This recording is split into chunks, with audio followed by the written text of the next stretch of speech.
बच्चों, आज हम बात करेंगे जेंडर बायस की। जेंडर बायस मतलब लिंग भेद। इससे पहले भी हमने इस विषय पर बात किया था कि हमारे देश में स्त्री और पुरुष, बालक और बालिकाओं के बीच भेद करने की जो सोच है, जो परंपरा है, उसके कारण बहुत सारी समस्याएं, सामाजिक समस्याएं हमारे सामने आती हैं। और कदाचित इसलिए इस विषय को आपके पाठ्यक्रम में डाला गया है ताकि समाज में जो परेशानियां हैं उसको हम दूर कर सके इस विषय पर अध्ययन करके।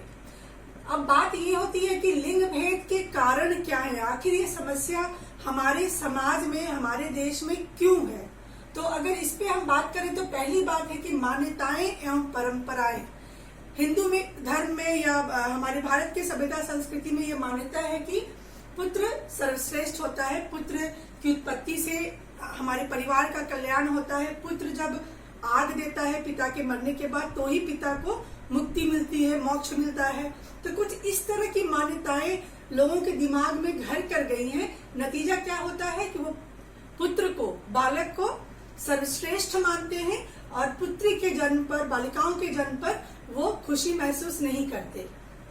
दूसरी बात है संकीर्ण विचारधारा। संकीर्ण मतलब क्या है? बिल्कुल संकुचित सोच है। उनकी सोच ऐसी है कि पुत्र का होना खुशी का पर्याय है। पुत्र ही रहेगा तो घर परिवार में सुख शांति रहेगी, पैसे आएंगे, वो हमारा देखभाल बुढ़ापे में करेगा, वो हमारे लिए बुढ़ापे की लाठी होगा। तो एक सोच ऐसी बन गई है कि पुत्र का होना ही परिवार को मजबूत करेगा और हमारे बुढ़ापे में भी हमारा सहारा होगा। और पुत्री होगी तो वो सिर्फ एक जिम्मेदारी की तरह होगी। तो ये जो संकीर्ण सोच है, इसके कारण भी लोग क्या करते हैं, पुरुष, बालक और बालिकाओं के बीच भेद करते हैं। तीसरी बात है जागरूकता का अभाव।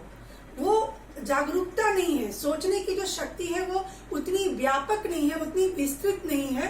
नतीजा क्या होता है कि जो कुछ भी बदलाव आ रहा है समाज में, देश में, अब बालिकाएं भी बहुत अच्छे अच्छे पदों पे हैं, स्त्रियां भी बहुत अच्छी अच्छी जगहों पर काम कर रही हैं, वो भी अपने परिवार की देखभाल करती हैं। चूंकि नागरिकों में, मानव समुदाय में, हमारे समाज के लोगों में जागरूकता नहीं है, नतीजतन वो इन बातों को जान ही नहीं पाते हैं और अभी भी लिंग भेद वाली सोच को अपने दिमाग में बैठा कर रखे हैं।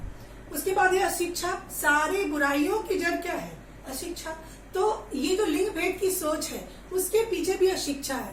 क्योंकि माता पिता, घर के अभिभावक, बुजुर्ग खुद पढ़े लिखे नहीं है, उन्होंने शिक्षा प्राप्त नहीं की है, नतीजतन उनके मन में भी लिंग भेद वाली बात गहरे तक बैठी हुई है।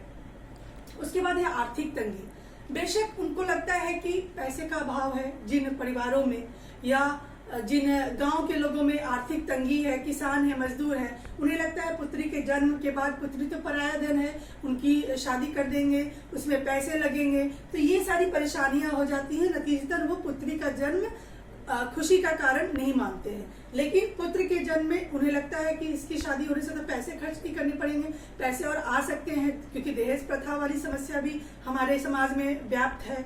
तो आर्थिक तंगी के कारण भी लिंग भेद वाली सोच उत्पन्न होती है। सरकारी उदासीनता। सरकार भी इस तरह के सोच के लिए या इस तरह की जो समस्या है समाज में, उसके लिए कोई कड़े कानून नहीं बना पा रही, कोई कड़े प्रावधान नहीं कर पा रही है।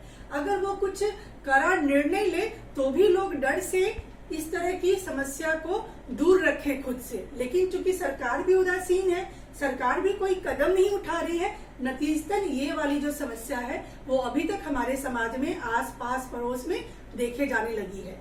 उसके बाद सांस्कृतिक कुप्रथाएं। हमारी संस्कृति में बहुत सारी ऐसी बातें हैं जिसमें लगता है कि पुराने जमाने से देखिए, आप रामायण की बात याद कीजिए, आप महाभारत की बात याद कीजिए। स्त्री को बहुत पूज्य माना गया है, पर उनके जीवन में काफी संघर्ष भी दिखाया गया है।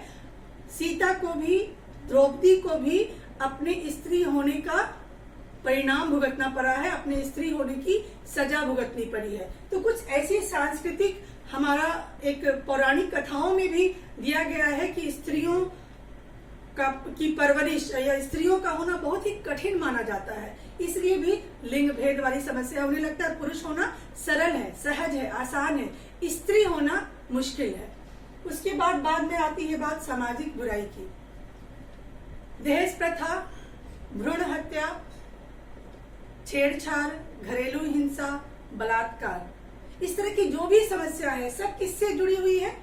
बालिकाओं से, स्त्रियों से। नतीजतन क्या होता है कि इन सामाजिक बुराइयों की शिकार बालिकाएं ही होती है, स्त्रियां ही होती है। तो अभिभावक को लगता है कि इनका परवरिश करना एक चैलेंज है, एक बहुत ही मुश्किल, दुरूह, दुष्कर और जोखिम वाला काम है। इसलिए भी वो लोग लिंग भेद करते हैं। उन्हें लगता है कि परिवार में अगर बालक का जन्म हो तो शांति है, बालिका का जन्म होना, फिर उनकी परवरिश करना, फिर उनको सुरक्षित रखना इस समाज में जहाँ की इतनी सारी सामाजिक बुराइयां हैं वहां जरा मुश्किल है।